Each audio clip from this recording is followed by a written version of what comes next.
мына биз айтып атабыз, Казакстанды эгерде ушул жерде 4 жылдыздуу, 3 жылдыздуу нерселерди курса, биздин эл ошол жерде иштейт деп биз ошого дагы макул болуп отурабыз бүгүнкү күндө.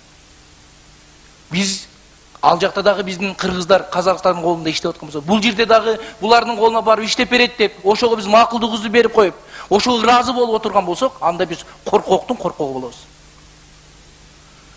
Резиденцияны, Казакстандын мына президенттин резиденциясын карап көрүңүздөр. Резиденция берилгенден мурда 7 метр нар жакта дубалы бар эле. Резиденцияны өткөрүп бүткөндөн кийин, жанагы дубалды жолдун ортосуна чыгып, тротуардан дагы бул жагына коюп, асфальттан жарым метр бул жакка карап туруп оротуп алыштан. Аны бардыңыздар, көргөнсүздөр. Ошол жерде эл малын айдап кетип баратканда, машина уруп кеткен адамдарга да эч ким жооп берген жок. Малын дагы уруп, адамды дагы өлтүрүп кеткен болгон машинаны, мас болуп балдар ошол жерде. Именно ошо Казакстандын машинасы болгон. Эгерде дубал 7 метр наракта болгондо, бала дагы өлбөйт эле, мал дагы өлбөйт эле. А биз бүгүн уруксат берип атабыз дагы. 49 жылга берсек, бизде калат деп атасыз, урматтуу төрага. 49 жылга берилгенден кийин, 49 жылга эмес, 9 жылга берсеңиз дагы кийин ала албайсыз бул нерсени.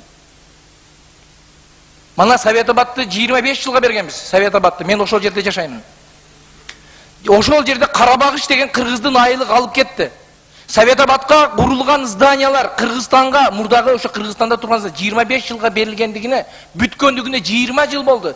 Бир сотик эмес, 1 метр жерин бүгүнкү күндө ала албайбыз. Алганга күчүбүз жетпейт. Шахимарданды карап көрүңүз. Шахимардан кандай сонун жер. Мына туристический база кура турган жер.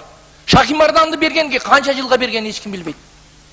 Шахимардандын бир челегин азыр күндө ала албайбыз. А биз айтып атабыз, 49 жылга берели, 49 жыл биздики болот. Эч качан биздики болбойт. Сиз бир эле жылга бериңиз, бир жылдан кийин дагы биздики болбойт. Себеби биз күчсүз мамлекет болуп турабыз. А бай мамлекет бизди бүгүнкү күндө командовать этип атат. Биз ага өзүбүз уруксат берип, башыбызды ийип отурабыз. Мына жөнөкөй эле мисал алып көрүңүз.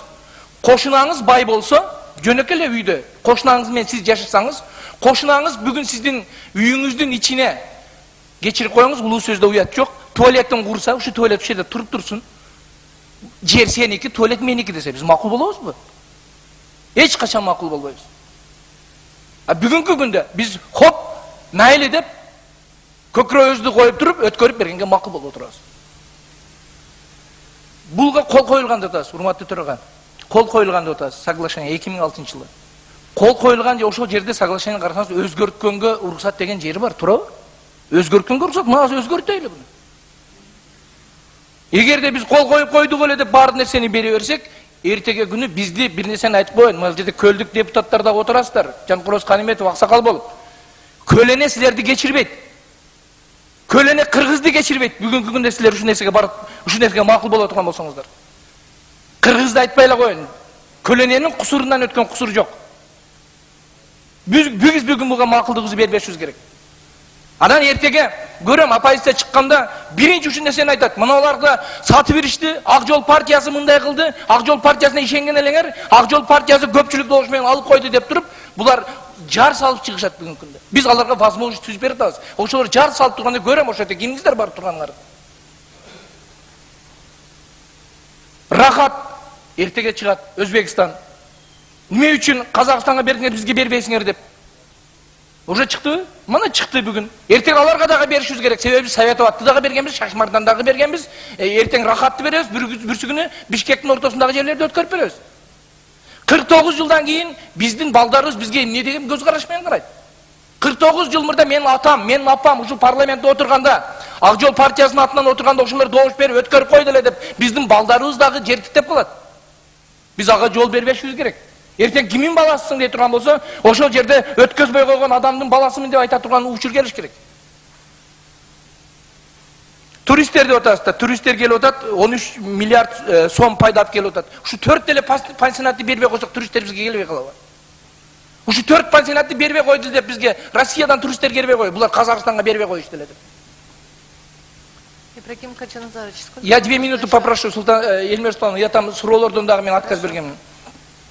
Эми карап көрүңүздөр. Мына Байконур, жана жакшы сөз айтып кетти. Байконурду Советтер Союзунда куйрулган Казакстан алып калды. А бүгүн Казакстан командует этип атат ал жерде. Байконурду мынча төлөмөй сайын, мынча миллион, миллиардты төлөбөй сайын учурбайсыңар деп атат.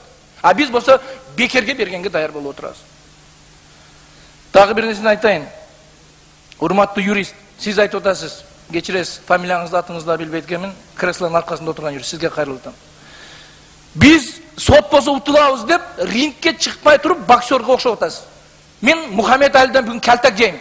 Бүгүн Мухаммед Али менин туушугумду жарат деп чыкпай туруп бүгүн коркуп отурасыз. А сизге окшогон юристтер коркок болсо, эмне кереги бар анда сиз ал жерде иштешиңиздин? Сиз дагы айтып атасыз, үйрөтүп атасыз. Окугулачы мындан, окуп койбойсуңарбы деп. Эми бул жерде жалаң неграмотнялар отурат деп атасызбы? Бул жерде элдин ишеничине аткарабыз деп келген адамдар отурат. А сиз буларга бүгүн үйрөтүп отурасыз. Окугула буну, окумай сайын айтып бересиз. Окуп туруп, саат 2-3-кө чейин окуп даярданып келип туруп, анан айтып атабыз биз. Эч нерсени үйрөтпөшүңүз керек сиз менен. Сиз сот залында отурган жоксуз да, сиз бизди күнөөлөгөндөй. Же следственный органда отурган жоксуз да. Ар кимиңиздер өзүңүздөрдүн ордуңуздарды билишиңиздер керек. Урматтуу коллегалар, дагы бир жолу кайрылайын. Мен 40 секунд убактым калды. Эң жаман көргөн Акаев, кыргыздын бардыгынын чекесине чыйкандай болуп чыккан Акаевдин тушунда сатылбаган, Акаевдин тушунда өтүлбөй өткөнгө уруксат бербегенде эмне үчүн бүгүнкү күндө өткөрүшүбүз керекпиз? Эмне үчүн биз жаман көрүнүшүбүз керек бүгүнкү күндө? Вот ушу нерсени колдоп бериңиздер. Бул нерсени токтотуш керек бүгүнкү күндө. Көңүл бурганыңыздарга рахмат.